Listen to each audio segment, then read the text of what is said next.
Jemaat, marilah kita berdoa memohon pimpinan Roh Kudus untuk mendengarkan pembacaan Alkitab dari Yesaya pasal 32 ayat yang ke 1 sampai 16. Sebelum kita membaca, mari kita berdoa.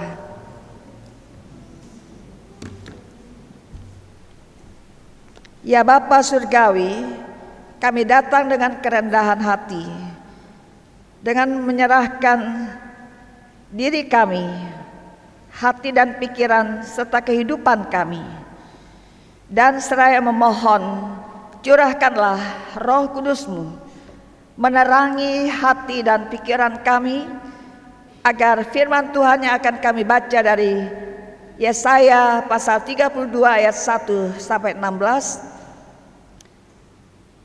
kami percaya dapat mendengar, memahami, serta memelihara dan melaksanakan kebenaran firman Tuhan dalam kehidupan beriman sehari-hari. Bersabdalah ya Bapa, kami anak-anak-Mu telah siap mendengar dan menyambut firman-Mu. Dalam nama Yesus Kristus, Sang Firman yang hidup. Amin.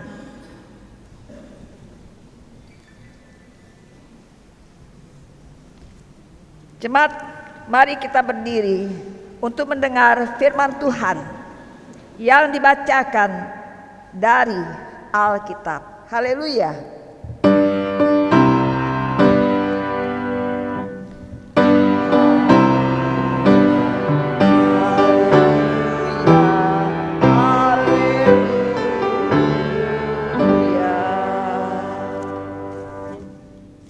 Pembacaan Alkitab hari ini dari kitab Yeremia pasal 32 ayat 1 sampai dengan 16. Kitab Yeremia pasal 32 ayat 1 sampai 16 yang menyatakan, pembelian ladang sebagai jaminan pemulihan. Firman yang datang dari Tuhan kepada Yeremia pada tahun ke-10 pemerintahan Zedekia raja Yehuda. Itulah tahun ke-18 pemerintahan Nebukadnezar. Pada waktu itu tentara Raja Babel mengepung Yerusalem, dan Nabi Yeremia ditahan di pelataran penjagaan yang ada di istana Raja Yehuda.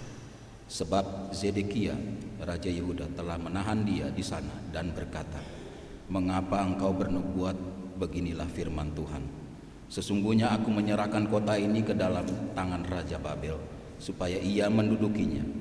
Zedekia, Raja Yehuda, tidak akan luput dari tangan orang Kasdim, melainkan pasti akan diserahkan ke dalam tangan Raja Babel, yang akan berbicara langsung dengan Zedekia dengan berhadapan muka.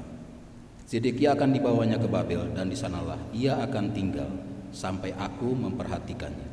Demikianlah firman Tuhan. Jika kamu berperang melawan orang Kasdim itu, kamu tidak akan berhasil. Berkatalah Yeremia, firman Tuhan datang kepadaku bunyinya, sesungguhnya Hanameel, anak Salum, pamanmu, akan datang kepadamu dan berkata, belilah ladangku yang di Anatot, sebab engkaulah yang mempunyai hak tebus untuk membelinya. Sesuai dengan firman Tuhan itu, datanglah Hanameel, anak pamanku, kepadaku di pelataran penjagaan, dan berkata, belilah ladangku yang di Anatot di daerah Benyamin itu, sebab engkaulah yang mempunyai hak milik dan hak tebus. Belilah itu, maka tahulah aku bahwa itu adalah firman Tuhan. Jadi aku membeli ladang yang di Anatot itu dari Hanameel, anak pamanku, dan menimbang uang seberat 17 sikal perak baginya. Aku menulis surat pembelian dan memateraikannya, setelah memanggil saksi-saksi serta menimbang perak itu dengan neraca. Lalu aku mengambil surat pembelian yang berisi syarat dan ketetapan itu, baik yang ditutup dengan materai maupun salinannya yang terbuka. Kemudian aku memberikan surat pembelian itu kepada Baruk bin Neria bin Mahesya di depan Hanameel, anak pamanku, di depan para saksi yang telah menandatangani surat pembelian itu, dan di depan semua orang Yehuda yang ada di pelataran penjagaan itu. Di depan mereka aku memerintahkan kepada Baruk, kataku, beginilah firman Tuhan semesta alam, Allah Israel, ambillah surat-surat ini, baik surat pembelian yang dimateraikan itu maupun salinan yang terbuka ini. Taruhlah semua itu di dalam bejana tanah liat, supaya dapat tahan lama. Sebab beginilah firman Tuhan semesta alam, Allah Israel, rumah ladang dan kebun anggur akan dibeli pula di negeri ini. Sesudah kuberikan surat pembelian itu kepada Baruk bin Neria, berdoalah aku kepada Tuhan, kataku. Demikian pembacaan Alkitab. Hendaklah firman Tuhan dengan segala kekayaannya menetap di dalam hatimu, dan ucaplah syukur kepada Allah.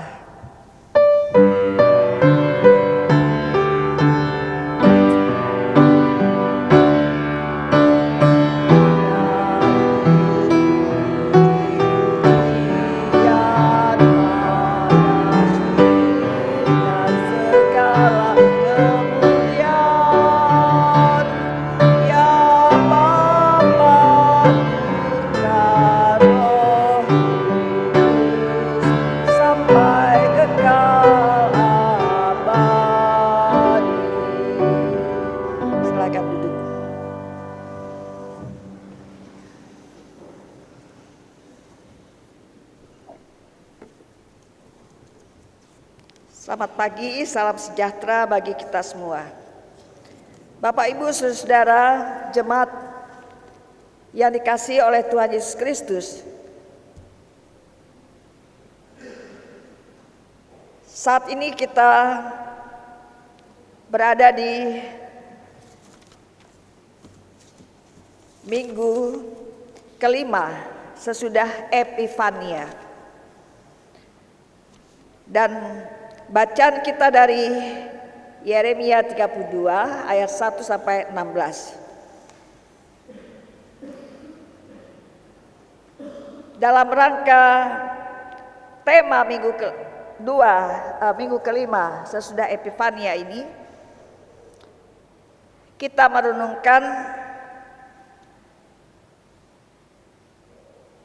memulihkan ekosistem yang rusak oleh dosa. Memulihkan ekosistem yang rusak oleh dosa.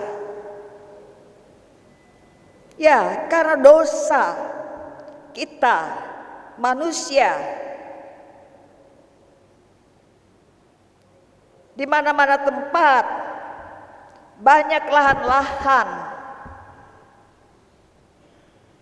bahkan tidak hanya pertanian, perkebunan, ataupun sungai-sungai, lautan-lautan yang tercemar oleh kepentingan manusia yang berdosa. Jadi manusia yang serakah, yang mengutamakan kepentingannya, melakukan hal-hal yang dilarang oleh Tuhan. Kita pada minggu ini tentang tanah janji dan harapan. Tanah janji itu sudah disampaikan melalui firman Tuhan kepada leluhur orang percaya Abraham, Ishak, dan Yakub. Untuk sebagai umat Allah itu mengenal Allah Bapa,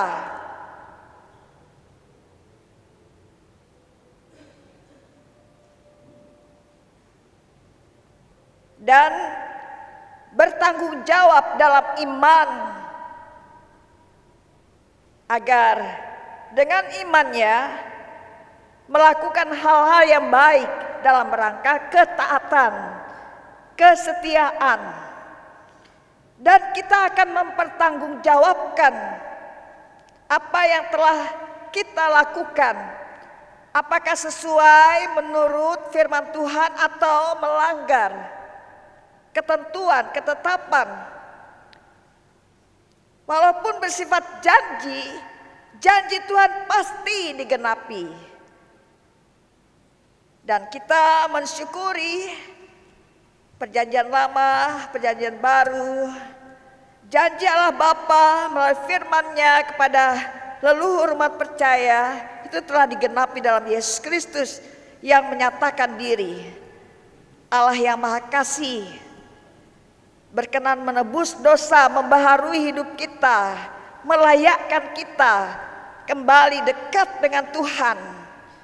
Jadi kehadiran Tuhan membawa kita dekat dalam hubungan yang intim, selalu punya kerinduan untuk membuka hati kita, mau mendengarkan firman Tuhan, mau memelihara dalam hati kita, merenungkannya setiap saat, serta bagaimana kita taat setia melakukan. Ini perlu ketekunan iman kita, iman yang tekun, terus menerus bersandar dan tetap berharap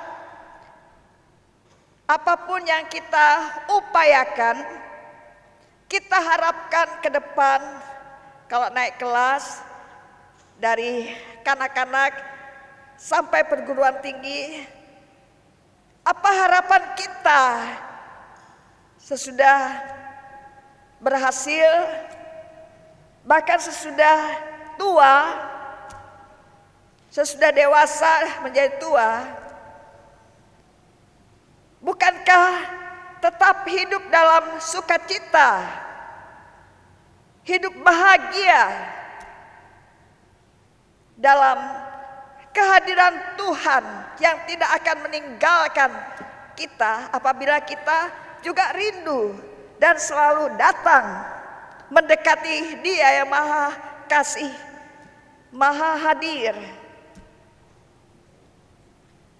Ibu bapak saudara yang dikasih Tuhan, melalui ayat 8 yang menjadi dasar tema, sesuai dengan firman Tuhan itu, datanglah Hanamel anak pamanku kepadaku di pelataran penjagaan dan berkata, belilah ladangku yang di Anatot di daerah Benyamin itu, sebab engkaulah yang mempunyai hak milik dan hak tebus. Belilah itu, maka tahulah aku bahwa itu adalah firman Tuhan. Hanamel, anak pamannya Yeremia atau saudara sepupunya, menegaskan, mengatakan, belilah ladang.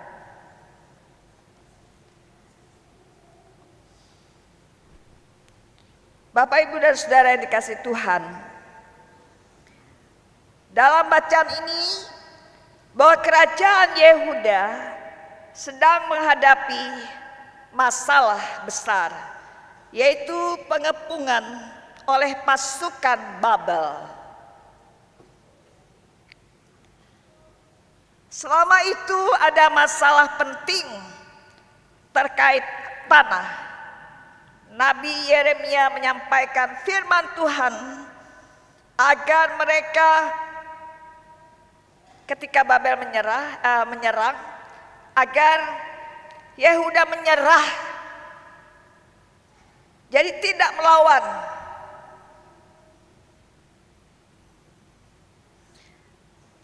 Tetapi Raja Sedekia, Raja Yehuda, berencana melawan pasukan Babel.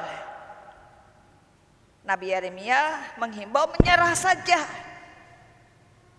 Tapi Raja Sedekia, Raja Yehuda, menghimbau untuk melawan, bertentangan ya.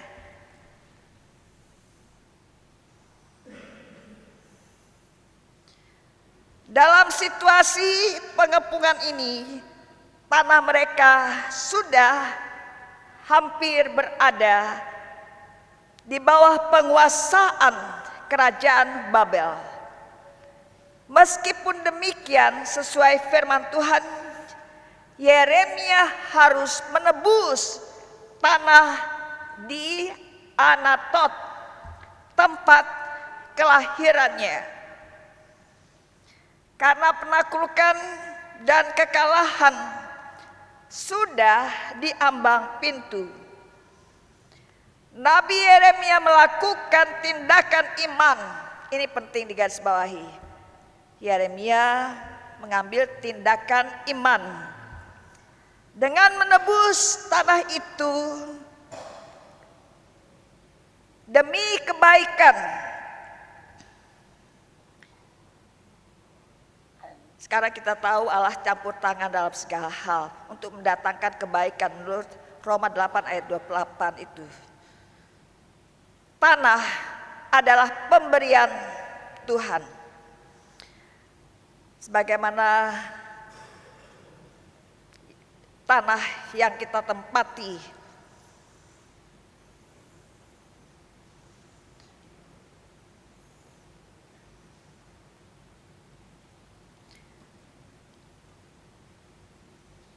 jadi tanah itu sangat berharga dan perlu diperhatikan demi kelangsungan hidup serta demi masa depan anak cucu kita yang masih kecil-kecil mengharapkan keberhasilan dan memiliki masa depan yang baik, yang cerah. Apa dong kuncinya?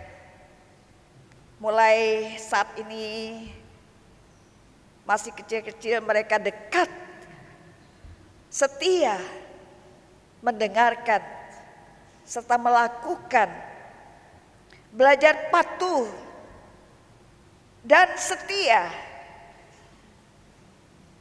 Menjadi seperti kita pada para orang tua, dewasa, orang tua lansia, tetap patuh menjadi teladan, memberkati anak cucu kita.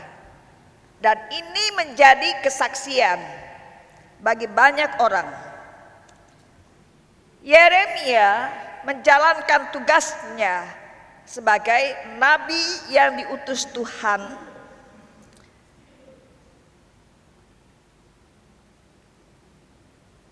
ia melakukan pembaruan di tengah kehidupan umat Israel.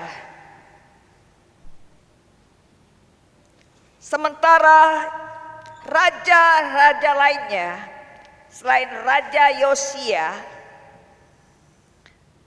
mereka tidak takut akan Tuhan dan membiarkan umat menyembah berhala. Jadi menyembah Allah di luar, Allah Bapa yang kita kenal, Allah yang Maha Kasih, dan dalam Yesus Kristus, Allah yang menebus dosa-dosa kita, Allah yang membenarkan, mendamaikan, dan Allah yang memampukan melalui Roh Kudus yang diutus dalam hati kita untuk memampukan kita semua sebagai persekutuan umat percaya dalam rangka sambil menantikan janji tentang pengharapan masa depan di rumah Bapa. Tuhan mau kita tekun mengandalkan kuasa Roh Kudus yang memberi hikmat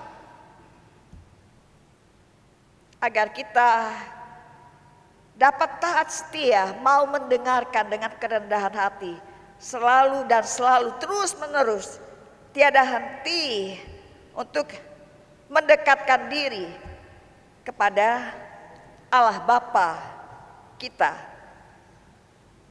Yeremia menyampaikan firman Tuhan di tengah-tengah umat yang dipimpin oleh raja-raja yang menentang Allah. Firman yang disampaikan Yeremia pasti bertentangan dengan keinginan raja-raja lainnya yang tidak takut akan Tuhan.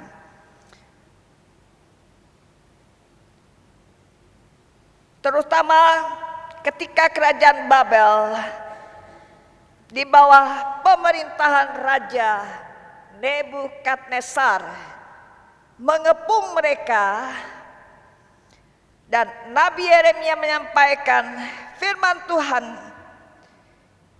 yang bertentangan dengan keputusan politik Raja Sedekia, bahwa mereka harus menyerang kepada pasukan Babel yang sudah mengepung mereka. Bahkan Yeremia bernubuat Raja Sedekia akan ditangkap. Ya, Raja Yehuda yang satu, Raja Sedekia, juga akan ikut serta ditangkap, dibawa ke Babel.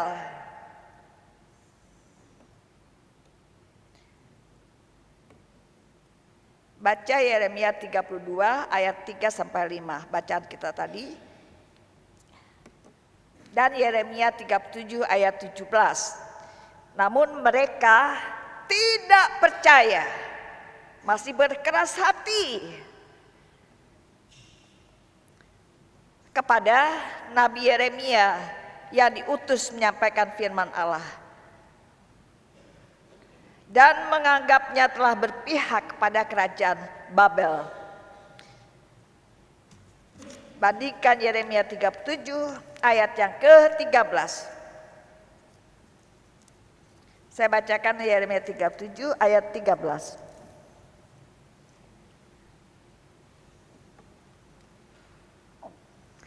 Tetapi ketika ia sampai ke pintu gerbang Benyamin, kepala penjaga di sana yang bernama Yeria bin Selemia bin Hananya menangkap Nabi Yeremia sambil berkata, "Engkau mau menyeberang kepada orang Kasdim?" Itu anggapan mereka. Jadi ayat 1 sampai 5, Nabi Yeremia sedang ditahan di pelataran istana karena firman Tuhan yang disampaikan kepada Raja Sedekia tidak sesuai dengan keinginan mereka.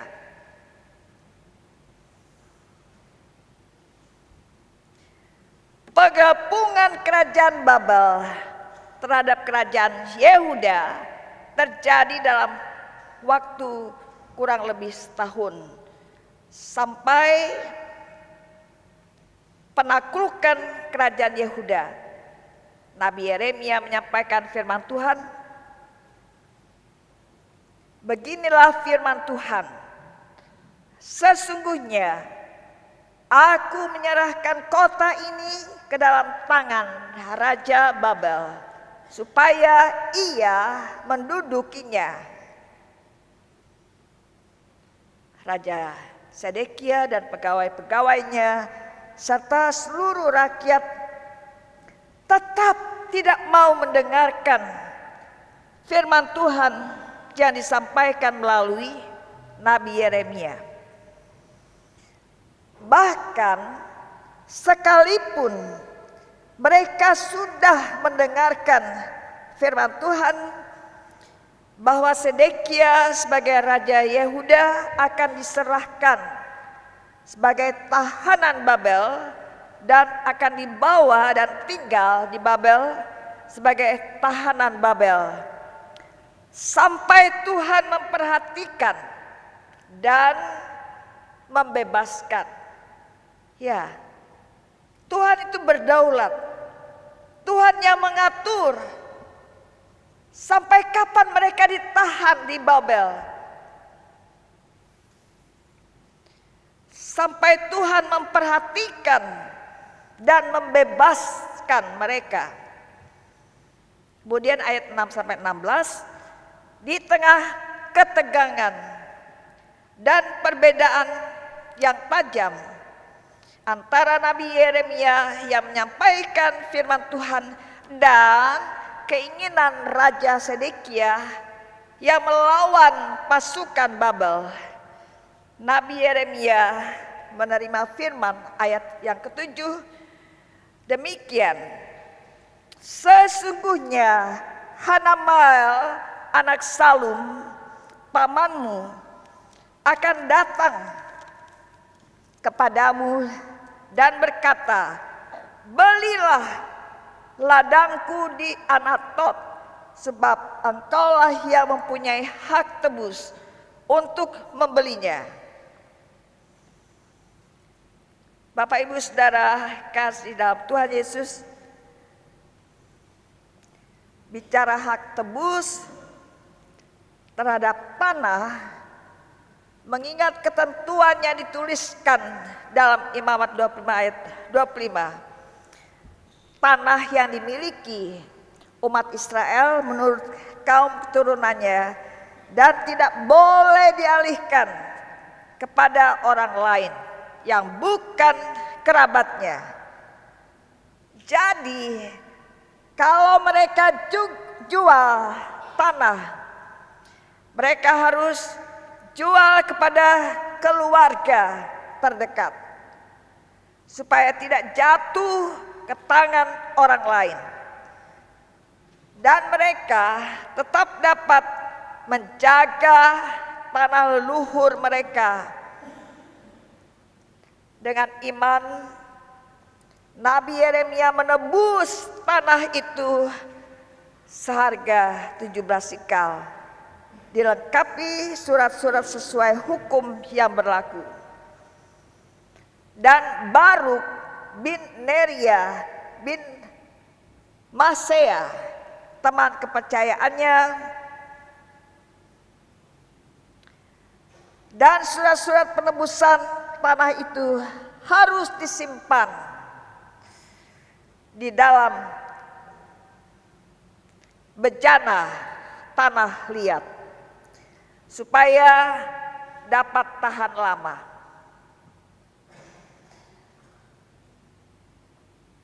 Dengan selesainya proses penebusan tanah yang dilakukan sesuai hukum-hukum yang berlaku, Nabi Yeremia yakin bahwa Tuhan sudah turut campur tangan di dalamnya.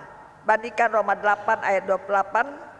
Dan Nabi Yeremia menutup di dalam doa kepada Tuhan untuk menyerahkan segala yang dilakukan kembali kepada Tuhan. Ya, Bapak Ibu dan Saudara yang dikasihi Tuhan,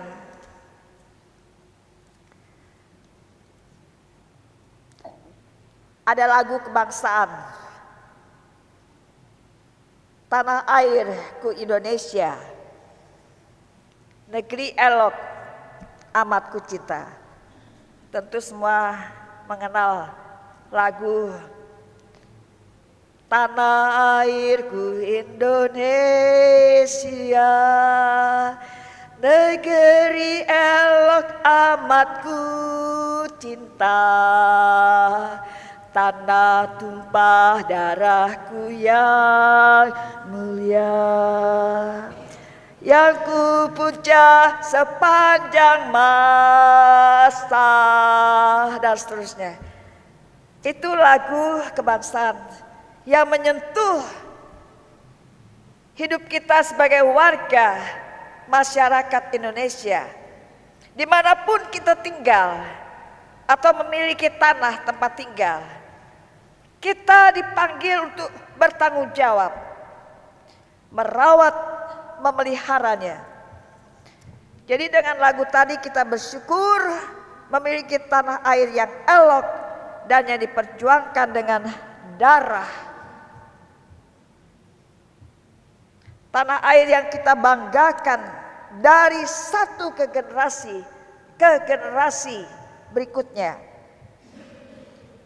Bapak Ibu dan Saudara, tindakan iman Nabi Yeremia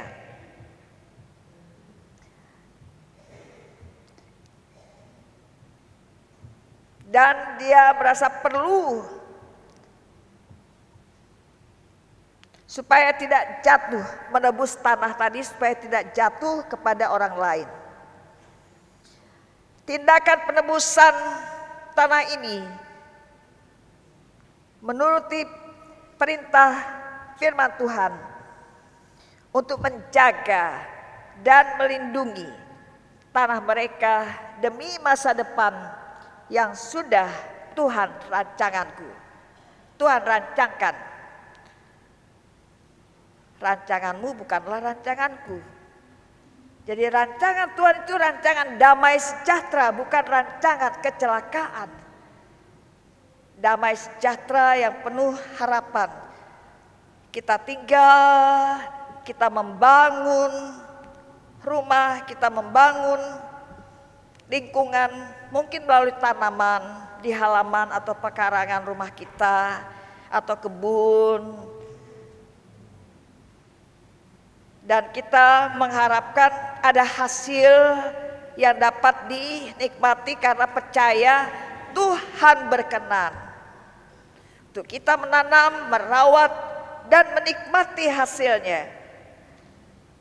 Bahkan hasil kebun yang luas bisa dijual dan mendatangkan berkat berlimpah. Sebagai ungkapan syukur kita senantiasa kita memuji kebaikan Tuhan. Kebaikan demi kebaikannya tidak berhenti dan tidak meninggalkan kehidupan kita. Itu terus menjadi bagian sampai saat ini. Ada banyak kebaikan Tuhan ketika kita duduk merenungkan sungguh kemurahan kasih setia Tuhan Yesus berkelimpahan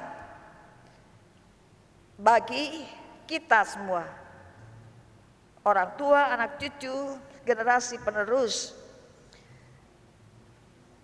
Tanah adalah pemberian Tuhan yang berharga kepada kita dan tanah kehidupan kita, dan alam lingkungan yang menjadi satu mata rantai yang saling terkait dan ketergantungan untuk kelangsungan hidup alam semesta. Tindakan iman kita menuruti perintah firman Tuhan. Kita harus bersama seluruh anak bangsa menjaga dan merawat ekosistem tanah dan alam raya ini, dan terus berdoa kepada Allah agar kita mampu mengerjakan firman-Nya dan berhasil untuk memuliakan nama-Nya. Tuhan Yesus memberkati keluarga-keluarga jemaat. Amin.